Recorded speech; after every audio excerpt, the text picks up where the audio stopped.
नमस्कार मित्रों, मैं doctor Manoj Chaurasia the select online classes में आपका हार्दिक स्वागत एवं अभिनंदन है। मैं इस चैनल पे हिंदी विषय पढ़ाऊँगा। जितनी भी हिंदी विषय से संबंधित परीक्षाएं हैं उस के विषय में मैं जानकारी दूंगा, यानी चाहे टीजीटी, पीजीटी, लेखपाल, यूपीपी, यूपीएसआई, जितनी भी हिंदी विषय से महत्वपूर्ण परीक्षाएं हैं इस चैनल के माध्यम से हम आपको प्रोवाइड कराएंगे, यानी उससे संबंधित परीक्षाओं से हम आपको जानकारी देंगे, पढ़ाएंगे अच्छे से, विधिवत से। और जो ये हम वीडियो जारी करने चल रहे हैं, ये हमारी पहली वीडियो होगी। और वो जो वीडियो हम लेके आ रहे हैं उसमें हमारा एक बेहद ही महत्वपूर्ण टॉपिक है, और उस टॉपिक का नाम है वर्ण विच्छेद।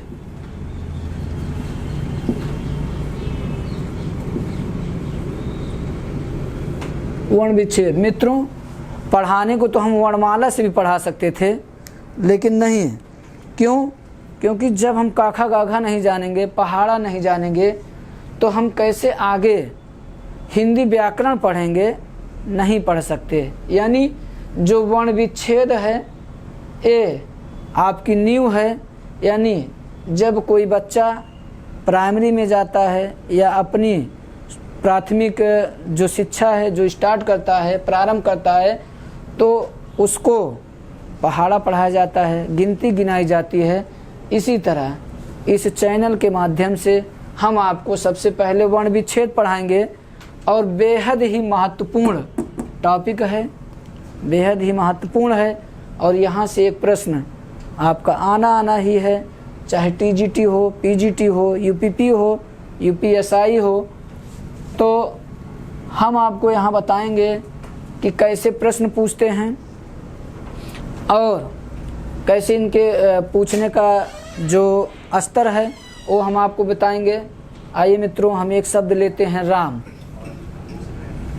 राम, ये राम शब्द है, और आपसे एग्जाम में पूछ सकते हैं कि राम शब्द का शुद्ध वर्ण विच्छेद होगा। तो जो राम है इसका हम वर्ण विच्छेद करेंगे, यानी रा हलंत धन आ धन मा धन आ। मित्रों, यही राम शब्द का शुद्ध वर्ण विच्छेद है। और पूछेंगे कि राम शब्द में कितने वर्ण हैं और राम शब्द का शुद्ध वर्ण विच्छेद है। तो सबसे पहले हम राम शब्द का शुद्ध वर्ण विच्छेद करेंगे, और उसके बाद हम इसमें इसकी गणना करेंगे कि राम शब्द में कितने वर्ण हैं। तो सबसे पहले आपका जो राम शब्द है इसका शुद्ध वर्ण विच्छेद हुआ, यानी रा। तो रा में आ निकला, यानी जो व्यंजन होते हैं वो स्वरों की सहायता से बोले जाते हैं। जब हलंत निकल जाता है, यानी मित्रों जो रा है तो रा का रूप बना इस तरह, यानी जो व्यंजन होते हैं वो स्वरों की सहायता से बोले जाते हैं। तो रा में आ, उसके बाद माँ में आ छिपा था, यानी माँ, तो आपका ये रूप आया, यानी आपका बना राम। अगर आपसे पूछा जाए राम शब्द में कितने वर्ण हैं, तो राम शब्द में आपके 4 वर्ण हैं, 1 2 3 4। बेहद ही सरल ढंग से हमने आपको बताया। इससे भी बड़े बड़े शब्द हैं, लेकिन जब पहले हम छोटे शब्दों को नहीं तोड़ पाएंगे तो बड़े बड़े शब्दों को हम मित्रों नहीं तोड़ पाएंगे। यानी राम का आपका शुद्ध वर्ण विच्छेद हुआ, और राम शब्द में आपके 4 वर्ण हैं। इसी तरह हम एक अगला शब्द ले लेते हैं, बेहद ही महत्वपूर्ण है, और वो आपका शब्द है विद्यार्थी। यानी विद्यार्थी शब्द है जिसका संधि विच्छेद होता है विद्या धनार्थी, यानी दीर्घ स्वर संधि अका सवर्ण दीर्घा। ये आपका विद्यार्थी शब्द है। मित्रों, कई बार एग्जाम में पूछा गया है कि विद्यार्थी शब्द का शुद्ध वर्ण विच्छेद है। तो सबसे पहले हम इसका वर्ण विच्छेद करेंगे, उसके बाद इसमें देखेंगे कितने वर्ण हैं। तो जो इनका एग्जाम में पूछने का तरीका है वो दो तरह से पूछते हैं। ज़्यादातर पूछते हैं कि विद्यार्थी शब्द का शुद्ध वर्ण विच्छेद होगा। तो आपको 4 ऑप्शन मिलेगा, 4 ऑप्शन में आपको एक सही करना है। लेकिन जब हम इसका शुद्ध वर्ण विच्छेद नहीं कर पाएंगे तो मित्रों इसकी गणना कैसे कर पाएंगे, नहीं कर पाएंगे। यानी जो वर्ण विच्छेद है, आइए हम देखते हैं कि विद्यार्थी शब्द का कैसे वर्ण विच्छेद होगा। वा हलंत निकला, उसके बाद वा धन ई। अब यही बच्चे गलती करते हैं कि भैया आधा दा है कि आधा या है, यानी आधा दा है कि आधा या है। एक हम इस पे कहानी बता दे रहे हैं आपको, आप कभी नहीं भूलेंगे कि इसमें आधा दा है कि इसमें आधा या है। मान लीजिए आप अपने मित्र के साथ जा रहे हैं और आपके मित्र का पैर टूट गया और बड़ा सा नाला पड़ा और उस नाले को पार कराना है। तो ज़रा बताइए आप अपने मित्र को किस तरह पार कराएंगे। यानी कोई कहता है सर हम उसको जो है नाले में गिरा देंगे, नहीं, तब तो आपकी वो मित्रता नहीं हुई। क्यों? क्योंकि ये तो आपकी उससे शत्रुता हो गई, यानी आप कहीं ना कहीं उससे दुश्मनी निकाल रहे हैं। नहीं, ये कोई तार्किक जवाब नहीं है मित्रों। आप उसको बिठाएंगे, कहाँ बिठाएंगे?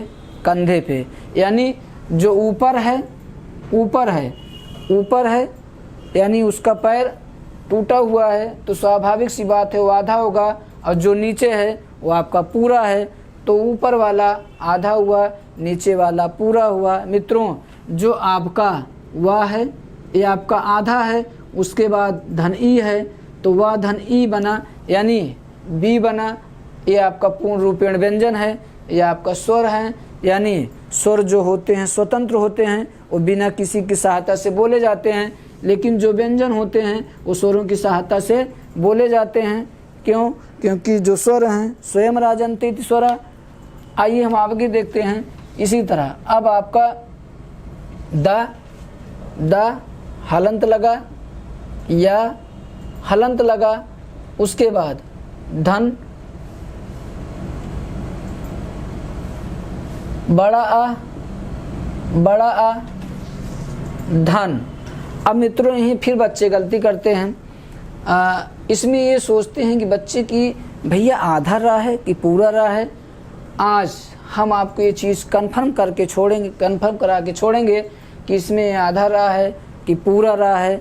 अगर कंफर्म नहीं होगा मित्रों इस चैनल को देखना छोड़ दीजिएगा। अगर कंफर्म हो जाएगा तो आप सब्सक्राइब कीजिएगा, शेयर कीजिएगा और हमारे साथ लगे रहिएगा अंततः। आइए देखते हैं कि किस तरह ये आपका आधा रा है कि पूरा रा है कि आगे लगता है कि पीछे लगता है। बेहद ही महत्वपूर्ण हम आपको बात बताने जा रहे हैं। अच्छे अच्छे बच्चे इसमें धराशाही हो जाते हैं, नहीं कर पाते हैं। ये आपका आधा रा है, पूरा है। आइए देखते हैं। ये आपकी बाल्टी है और मित्रों इसमें आप पानी भर दीजिए। आज जाइएगा मार्केट से एक लौकी लाइएगा और जो लौकी है उस लौकी को पानी में डुबो दीजिएगा।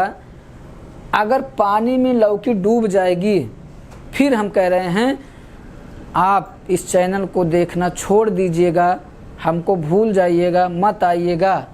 यही जब हम क्लास में पढ़ाते थे तो कहते थे कि बच्चों जाइएगा लौकी लाइएगा, पानी में डुबोइएगा, अगर डूब जाएगी तो हम डायरेक्टर साहब से पूरा पैसा वापस करा देंगे। तो कहते क्या थे बच्चे कि गुरुजी चौक चौक के हम लौकी डुबो देंगे तो भैया चौक चौक के हम तो हर पैसा वापस करा देंगे। नहीं, ये मित्रों ये सब तार्किक ये आपके सवाल नहीं हैं, यानी तार्किक आपके जवाब नहीं हैं। तो ये जो लौकी है तो आप यहाँ देख सकते हैं। अगर इसका हम इस तरह रूप देखें, इसको हम ज़रा मिटा दें तो मित्रों ज़रा ये बताइए आधा हुआ पूरा हुआ। आप ध्यान से देखिए, यानी जब इसको हम मिटा देंगे तो आधा हुआ पूरा, आधा हुआ कि नहीं हुआ। तो इसी को संस्कृत में यानी रेफ की संज्ञा दी गई। रेफ एक सूत्र लेके आते हैं, चाहे तो हम इस पर लिख दे रहे हैं, यानी रेफस्य ऊर्ध्वगमनम जलतुंबिके अनयन, रेफस्य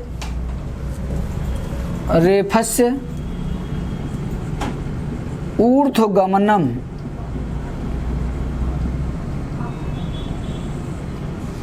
जलतुंबिका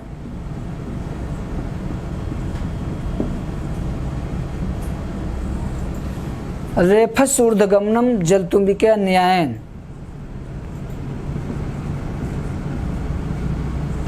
मित्रों, है तो संस्कृत, लेकिन चौंकिएगा मत, हिंदी का व्याकरण वही पढ़ा सकता है जो संस्कृत का ज्ञाता हो।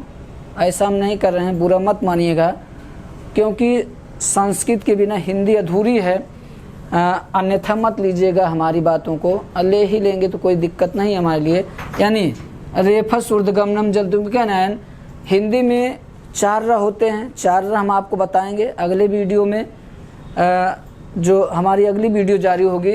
यानी रेफस्य ऊर्ध्वगमनम जलतुंबिका नयन, हिंदी में 4 र होते हैं। चारों र हम यहीं आपको दिखा दे रहे हैं। एक आपका रा रा रा रा।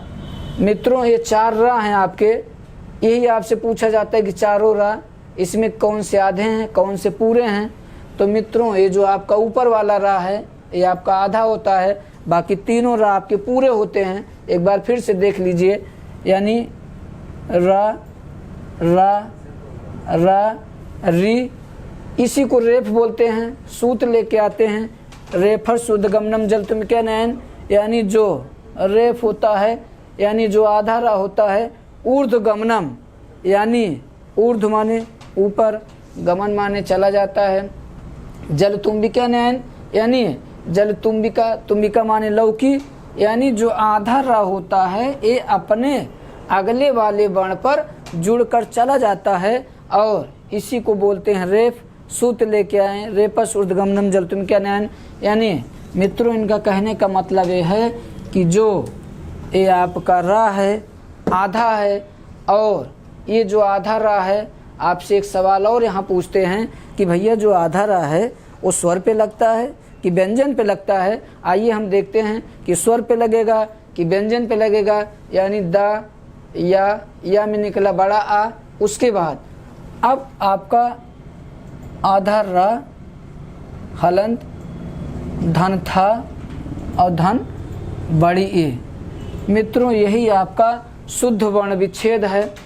और आपसे पूछा जाएगा एग्जाम में, विद्यार्थी शब्द का शुद्ध वर्ण विच्छेद है, तो विद्यार्थी शब्द का आपका शुद्ध ही वर्ण विच्छेद है। और फिर पूछेंगे कि विद्यार्थी शब्द में कितने वर्ण विच्छेद, यानी विद्यार्थी शब्द में कितने वर्ण हैं। आइए गिनते हैं, 1 2 3 4 5 6 7 8। अब आपको एग्जाम में ऑप्शन मिलेगा 8 9 10 11। बताइए कितना हुआ। यानी आपका जो विकल्प है वो आपका 8 होगा। और हम आपसे एक सवाल किए थे, और सवाल हमारा ये था कि जो आधा रा है, यानी जो आधा रा है वो स्वर पे लगता है कि व्यंजन पे लगता है। तो मित्रों, जो स्वर पे आपका आधा रा है वो कभी नहीं लगता, यानी जो आपका आधा रा है वो आपका व्यंजन पे लगता है। यही आपका हमने अभी सूत्र बताया था, रेफस्य ऊर्ध्वगमनम यानी जो रा है अपने अगले वाले वर्ण पर, यानी यहाँ हम इसका रूप दिखा दे रहे हैं, यानी था और धन ई बराबर थी। तो यही मित्रों कह रहे हैं कि जो आधा रा है, यानी इसी को रेफ बोलते हैं। तो रेफस्य ऊर्ध्वगमनम यानी जो आधा रा है ये अपने अगले वाले वर्ण पर जुड़कर चला जाता है। अब इसका रूप क्या हो जाता है, यानी ये। तो यही आपका मित्रों, यही आपका बहुत ही अच्छा प्रश्न है कि आपका जो रा है वो अपने अगले वाले वर्ण पर लगकर चला जाता है। आइए मित्रों, एक शब्द हम और लेते हैं, और बेहद ही महत्वपूर्ण शब्द है, और वो शब्द आपका है विद्यालय। यानी विद्या धनालय, दीर्घ स्वर संधि। दीर्घ स्वर संधि का सूत्र है अका सवर्ण दीर्घ। विधिवत हम आपको संधि पढ़ाएंगे, समास पढ़ाएंगे, अलंकार पढ़ाएंगे। बस हमारे साथ लगे रहिए, जुड़े रहिए। यानी विद्यालय, विद्यालय। मित्रों सबसे पहले हम देखते हैं कि विद्यालय शब्द की क्या वर्तनी शुद्ध है? नहीं। अब जो इसका मानक रूप आया है वो, अब विद्यालय का जो मानक रूप आया है वो इस तरह नहीं होगा। अगर अभी उसका हम रूप दिखा देंगे तब तो आप जान ही लेंगे कि किस तरह विद्यालय का वर्ण विच्छेद होगा। और ये भी बार बार पूछा गया है कि विद्यालय शब्द का शुद्ध वर्ण विच्छेद होगा। तो आपसे ये पहला प्रश्न पूछे, फिर उसके बाद दूसरा प्रश्न आपसे पूछते हैं कि भैया विद्यालय शब्द में कितने वर्ण हैं? और ये 1 2 3 कम से कम 3-4 बार तो पूछा ही गया है। आप पीछे जाके देखिएगा।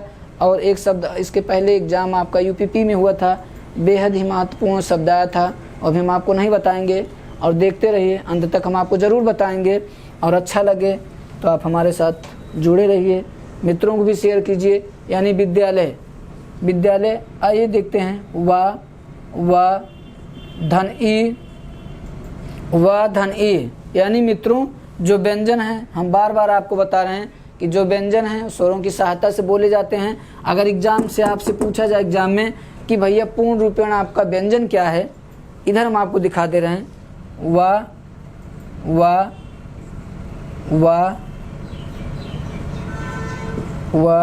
वी ई 4 ऑप्शन अगर आपसे दें, पूछें कि जो आपका पूर्ण रूपेण व्यंजन है उसमें आपका पूर्ण रूपेण व्यंजन होगा। तो हम आपसे कह रहे थे कि 4 सवाल मतलब दे दिए, 4 विकल्प दे दिए। आपसे पूछते हैं एग्जाम में कि आपका पूर्ण रूपेण व्यंजन है, तो मित्रों जो हलंत वाला ये है वर्ण है, यही आपका पूर्ण रूपेण व्यंजन है। और ये आपका व्यंजन है, ये आपका स्वर है, ये आपका व्यंजन है। यानी पूर्ण रूपेण जो व्यंजन है जिसमें हलंत लगे हैं। क्यों? क्योंकि जो व्यंजन होते हैं स्वरों की सहायता से बोले जाते हैं। और जो आपका विद्यालय शब्द है वो इसका यानी शुद्ध वर्ण विच्छेद होगा, वा धन ई। अब फिर मित्रों यही बात फंसी कि जो विद्यालय शब्द है उसमें आधा दा है कि आधा या है? जल्दी बताइए आप लोग कि आधा दा है कि आधा या है। यानी हमने अभी आपको बताया कि जो आपका ऊपर है वो आपका आधा है, और जो नीचे है वो आपका पूरा है। यानी जो बैठा है वो आधा है, जो बैठाया है वो पूरा है। फिर हम आपको बता दे रहे हैं कि नाला पड़ा यानी उसका पैर टूट गया उसके मित्र का, तो मित्र को अपने ऊपर बैठा है, तो जो ऊपर बैठा वो आधा है। तो जरा हम देखते हैं कि जो आधे वाले वर्ण होते हैं उस पे हलंत होते हैं, तो हम यहाँ हलंत लगाएंगे। यानी द हलंत लगा। उसके बाद धन या फिर इसमें छिपा क्या है? बड़ा आ और धन ला में क्या निकला? आ धनिया धन आ। मित्रों यही आपका शुद्ध वर्ण विच्छेद है विद्यालय का। अब अगर आपसे पूछें कि विद्यालय शब्द में भैया कितने वर्ण हैं, तो आप जरा गिनिए विद्यालय शब्द में कितने वर्ण हैं। 1 2 3 4 5 6 7 8 9। अब जरा बताइए आपसे गलती होगी? कभी नहीं गलती होगी मित्रों। यानी जो विद्यालय शब्द है उसका शुद्ध वर्ण विच्छेद ये होगा। और जो विद्यालय शब्द में वर्ण हैं यानी वर्णों की संख्या 9 है, विद्यार्थी में 8 है। आपका कई बार पूछा गया है और इंटरव्यू में आपसे ज़्यादातर यही पूछते हैं। जब कोई बच्चा जाता है कि पूछते हैं भैया ज़रा जाके विद्यालय शब्द लिखिए, तो बच्चे क्या लिख देते हैं? यही लिख के चले आते हैं। नहीं मित्रों, अब यहाँ ज़रा हम देखते हैं कि किस तरह ये बना है विद्यालय। यानी वा और धन ई बराबर बी। उसके बाद द आधा में ही उतार ले रहे हैं, आधा द। मित्रों एक चीज़ समझ लीजिए, जो हिंदी का व्याकरण है, गणित है, अगर आ गया तो गणित समझिए, अगर नहीं आया तो समझिए। अब उसकी उस भाषा की हम बुराई नहीं करेंगे, यानी जो आ गया गणित है, और जो शुद्ध होता है वो आपका व्याकरण होता है। तो व्याकरण हमको बहुत कुछ सिखाता है, कहाँ हम गलती करते हैं, कहाँ नहीं करते हैं। तो मित्रों द हलंत, उसके बाद या, इसको मैं ऐसे उतार लिए, या। अब देखिए या धन आ बराबर, यही तो इसका मानक रूप हुआ।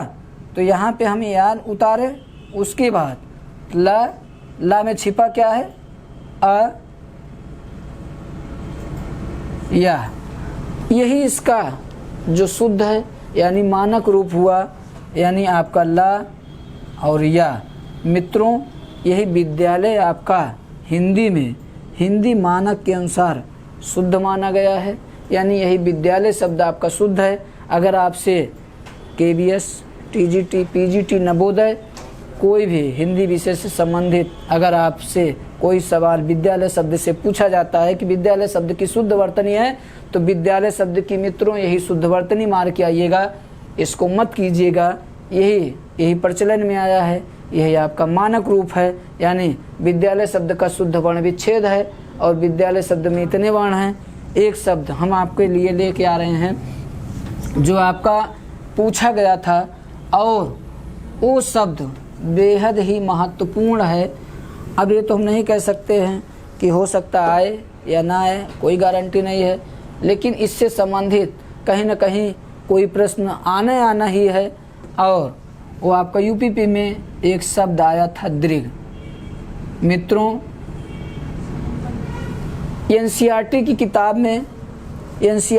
किताब में आपको दीर्घ शब्द मिलेगा, और ये पहला ऊपर दीर्घ शब्द दिया है, पहला ही ऊपर दीर्घ शब्द दिया है, आप देख सकते हैं, क्योंकि दिखाना प्रूफ करना कोई बुराई नहीं है।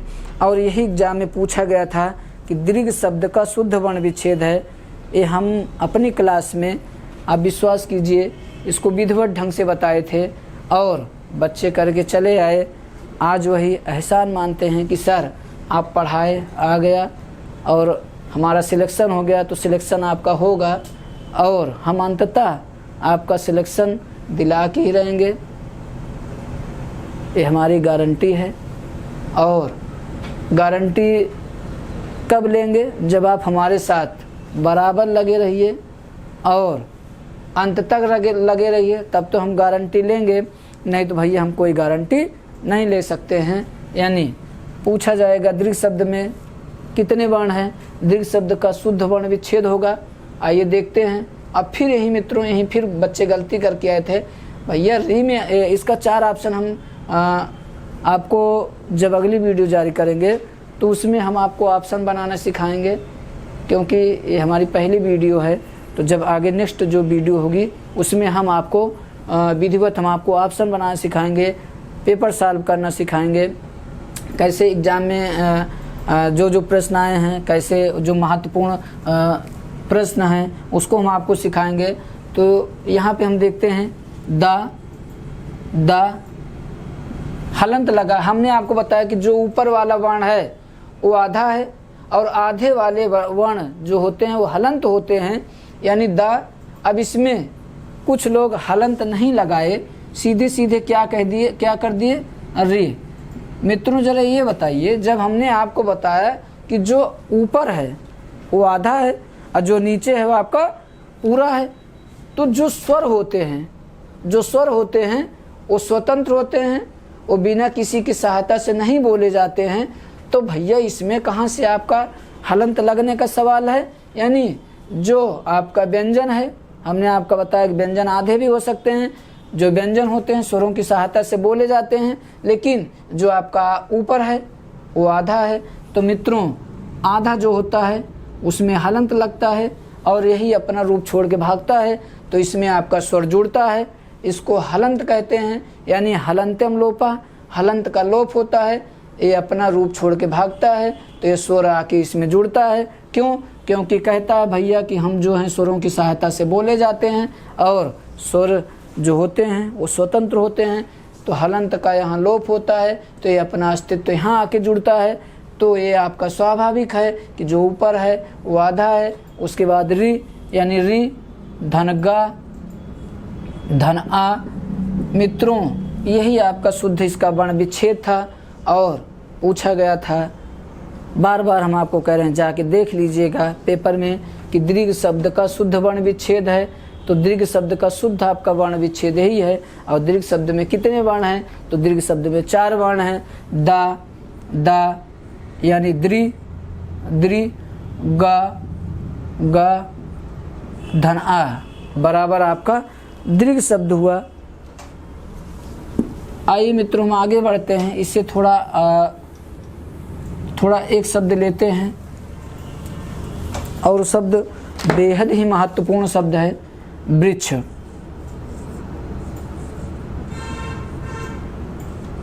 वृक्ष जो हमारी वर्णमाला है, जब तक हम शब्दकोश नहीं जानेंगे कैसे हम जानेंगे कि वर्णमाला कैसे पढ़ा जाएगा, कैसे आएगा। यानी अच्छे जो स्टूडेंट होते हैं वो शब्दकोश जान ही नहीं पाते हैं। और जब यही आता है कि ये भैया शब्दकोश होता क्या है, शब्दकोश है क्या चीज़, और पढ़ने पे क्या डायरेक्ट पढ़ने लगते हैं कि वर्णमाला। नहीं, वर्णमाला तो हम आपको इतना बताएंगे, इतना बता देंगे कि कहेंगे सर आप बस कीजिए, आप बहुत पढ़ा दिए। यानी वृक्ष शब्द है और ये जो छा है ये बेहद ही महत्वपूर्ण है कि छा शब्द कैसे बना। पहले हम इसको तोड़ेंगे, उसके बाद हम दिखाएंगे कि आपका बार बार एग्जाम में ही पूछा जाता है। और पूछा जाता है कि जो आपके संयुक्ताक्षर वर्ण हैं, संयुक्ताक्षर वर्ण 4 हैं, यानी छ त्रा ज्ञा और स्रा। मित्रों यही आपके 4 संयुक्ताक्षर वर्ण हैं। इससे ज़्यादा आप वर्णमाला में नहीं पढ़ते हैं। आप हमारी बातों का अन्यथा मत लीजिएगा, ले ही लेंगे तो कुछ करेंगे, कुछ कर नहीं पाएंगे।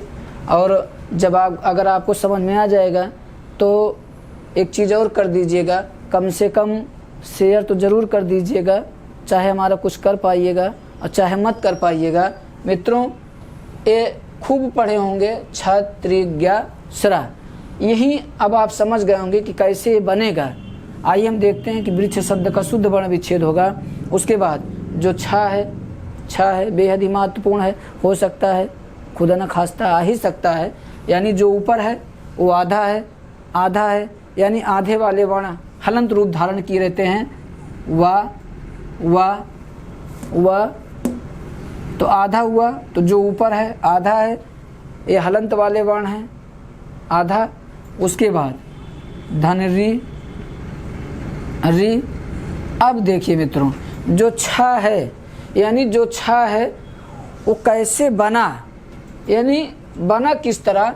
जब हम वर्णमाला पढ़ते हैं तो वहाँ देखिए एक शब्द बनाते थे, यानी एक वर्ण बनाते थे क धन सा धन आ। क्या ये गलत है आपका? नहीं, ये आपका कतई नहीं गलत है। अगर जब इसको हम इस तरह कर देंगे, यानी क धन सा, मित्रों ये भी सही है। आपसे एग्जाम में ही पूछा जाता है कि सा यानी जो छा का क्रम है उसके पहले कौन सा वर्ण आता है। सही है, कोई गलत नहीं है। लेकिन ये बताइए जब इसमें आ निकाल लेंगे तो क्या ये क्रम इसका गलत है? नहीं, ये आपका गलत नहीं है। उसी तरह यहाँ जो वृक्ष शब्द है, अगर हम छा का निर्माण करेंगे तो मित्रों ये आपका री, उसके बाद का हलंत धन सा।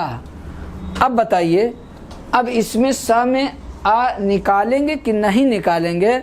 अगर आपसे एग्जाम में पूछा जाए कि वृक्ष, जो वृक्ष शब्द है, इस वृक्ष शब्द में कितने वर्ण हैं, अब वृक्ष शब्द का शुद्ध वर्ण विच्छेद है, तो जरा देखिए व री का अधंसा।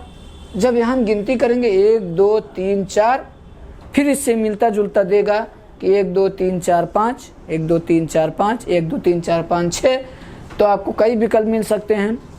तो मित्रों ये जो इसमें सा और धन आ निकालेंगे, यही आपका शुद्ध वर्ण विच्छेद होगा। और यही आपका 1 2 3 4 5 यानी वृक्ष शब्द में आपके 5 वर्ण हैं, 5 वर्ण हैं। अगर हम इस तरह करेंगे, मान लीजिए इस तरह कर दिए, ज़रा बताइए कितना हुआ, बोलिए जल्दी। यानी 1 2 3 4 हुआ कि नहीं हुआ? तो अगर आपका आंसर 5 आ रहा है, बताइए आपका सही होगा गलत होगा? मित्रों कतई मत 4 कीजिएगा, यानी सा हलंत निकला और उसके बाद आ, तो वृक्ष शब्द में आपके 5 वर्ण हैं। यही वृक्ष शब्द का आपका शुद्ध वर्ण विच्छेद हुआ। आइए हम आगे देखते हैं, एक शब्द लेते हैं श्रृंगार।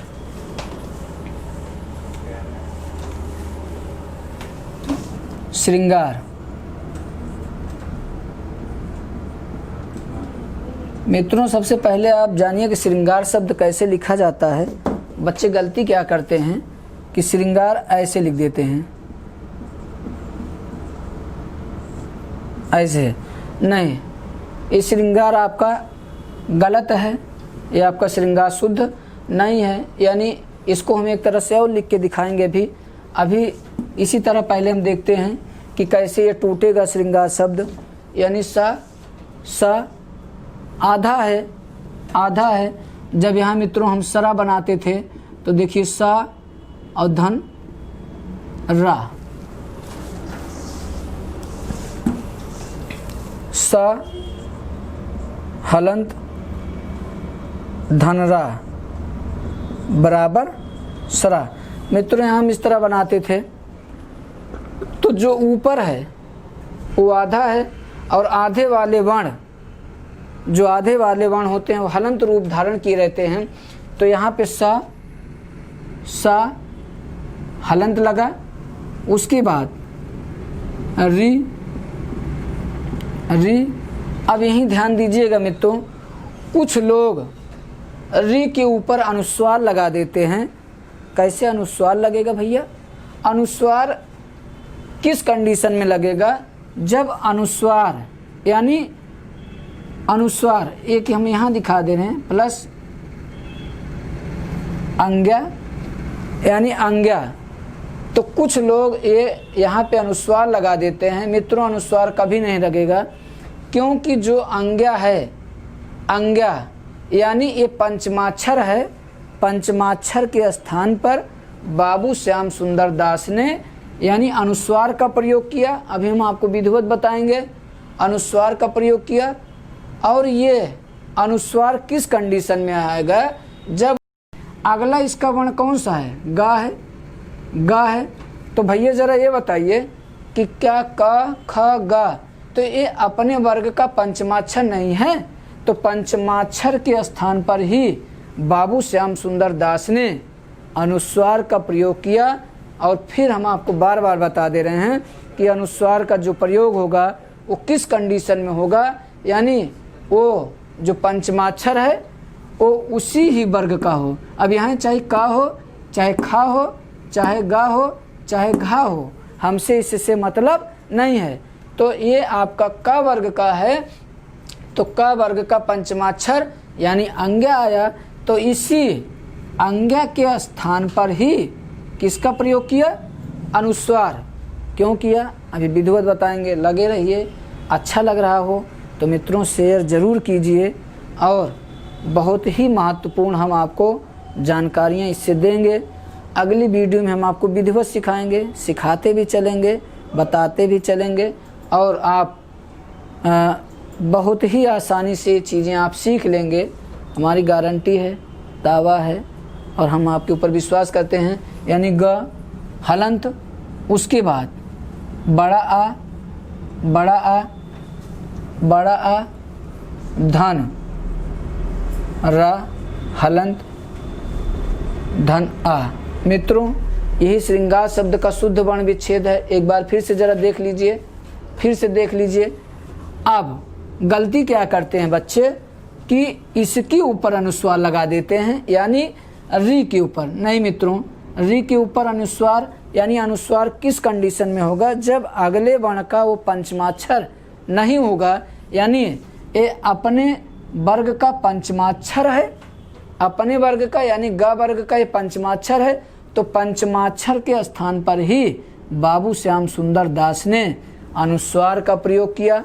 मित्रों, यहाँ से कई सवाल बनते हैं। सवाल जरा इनका सुन लीजिए कि जो अनुस्वार हैं वो हैं क्या चीज़। तो अनुस्वार जो हैं वो आपके अयोगवाह हैं, अयोगवाह हैं, यानी जो अनुस्वार हैं ना तो स्वर हैं ना तो व्यंजन हैं, और स्वर और व्यंजन दोनों पे लगते हैं। एक सवाल हम फिर आपसे पूछ रहे हैं कि जो अनुस्वार है, जो अनुस्वार है वो स्वर पे लगता है कि व्यंजन पे लगता है।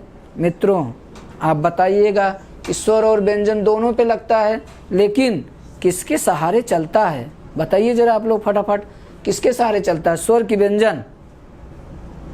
नहीं, आपका जो है ये स्वर के सहारे चलता है, ना कि व्यंजन के।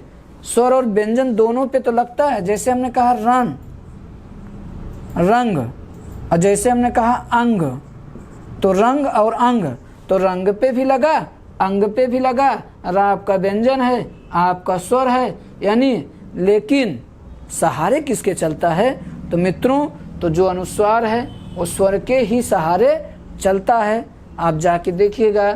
और ये आपका अयोगवाह है, नाम दिया किशोरीदास वाजपेयी ने, यानी जो श्रृंगार है, आपका जो शुद्ध वर्ण विच्छेद है, एक आपका शुद्ध वर्ण विच्छेद ये हुआ। उसके बाद आइए हम इसकी गणना करते हैं कि इसमें कितने वर्ण हैं। 1 2 3 4 5 6 7। तो मित्रों, श्रृंगार शब्द में 7 वर्ण हैं। इसी से मिलता जुलता एक शब्द ले लेते हैं, हंस। हंस, हंस शब्द ले रहे हैं। ये देखिए, हंस शब्द है। आपसे हो सकता है कहीं आपसे पूछ सकते हैं, या इंटरव्यू में या कहीं और वर्ण विच्छेद में पूछ सकते हैं कि भैया हंस शब्द का शुद्ध वर्ण विच्छेद है या हंस शब्द की शुद्ध वर्तनी है।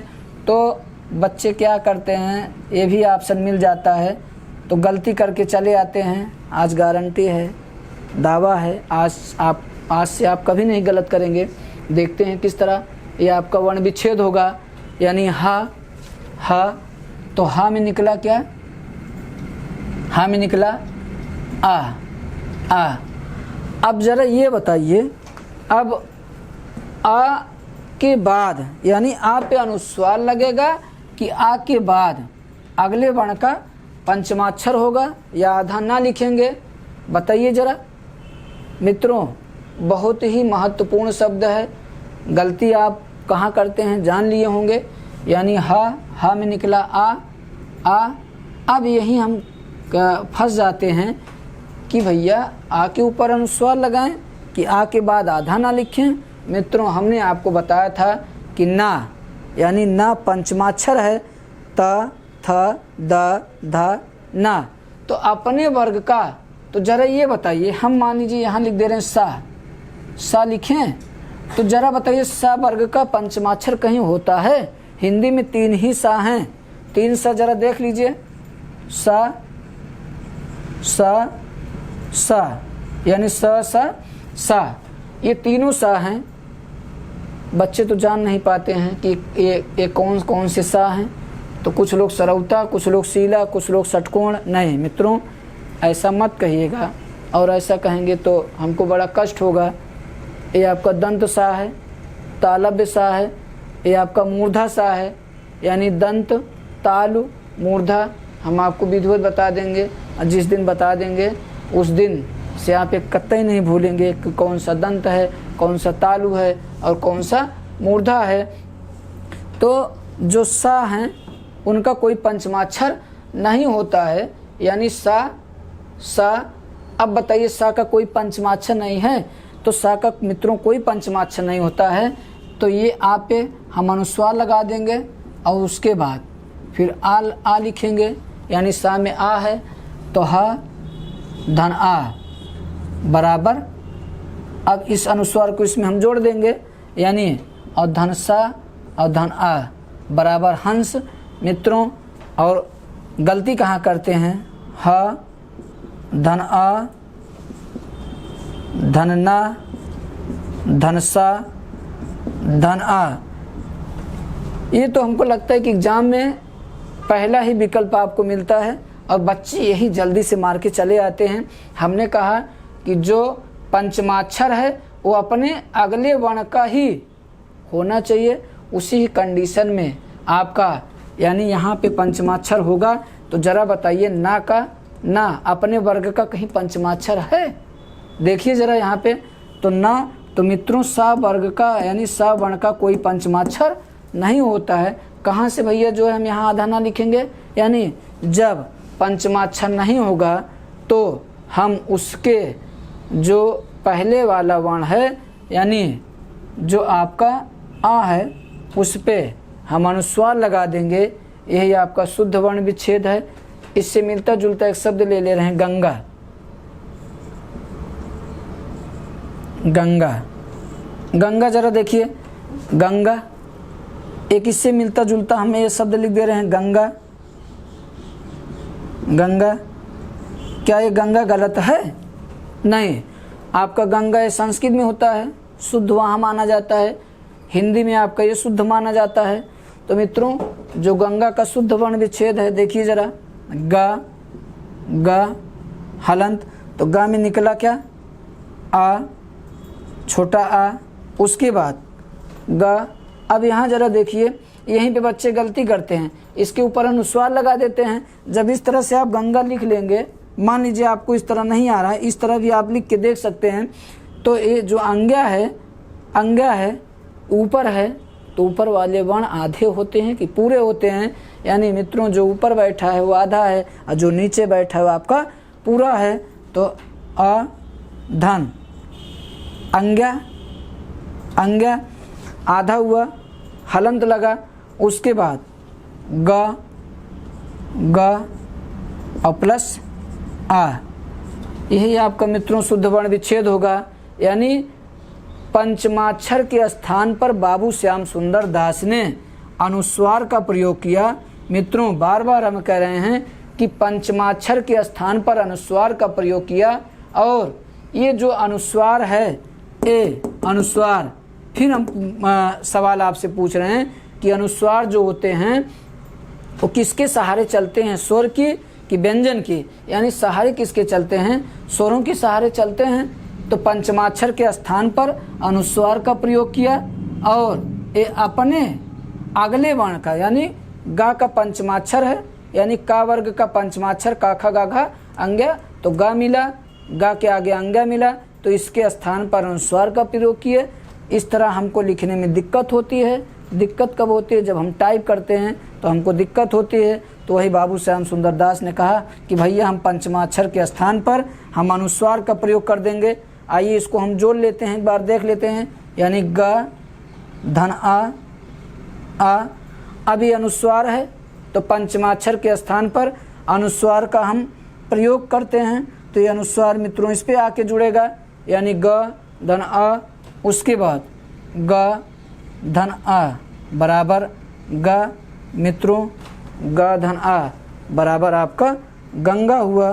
गंगा हुआ बेहद ही महत्वपूर्ण शब्द है गंगा शब्द। अब आपसे पूछा जाएगा कि गंगा शब्द का शुद्ध वर्ण विच्छेद है, तो गंगा शब्द का ही शुद्ध वर्ण विच्छेद है। और गंगा शब्द में कितने वर्ण हैं? 1 2 3 4 5। मित्रों अच्छा लग रहा हो तो आप सब्सक्राइब कीजिए, शेयर कीजिए, लाइक कीजिए, और हम आपको महत्वपूर्ण ऐसे टॉपिक लेके आते रहेंगे, जानकारी देते रहेंगे। अभी तो मित्रों शुरुआत है, थोड़ा आपको असहज लग रहा होगा, हमको भी। मित्रों आज के लिए बस इतना ही, और अभी टॉपिक हमारा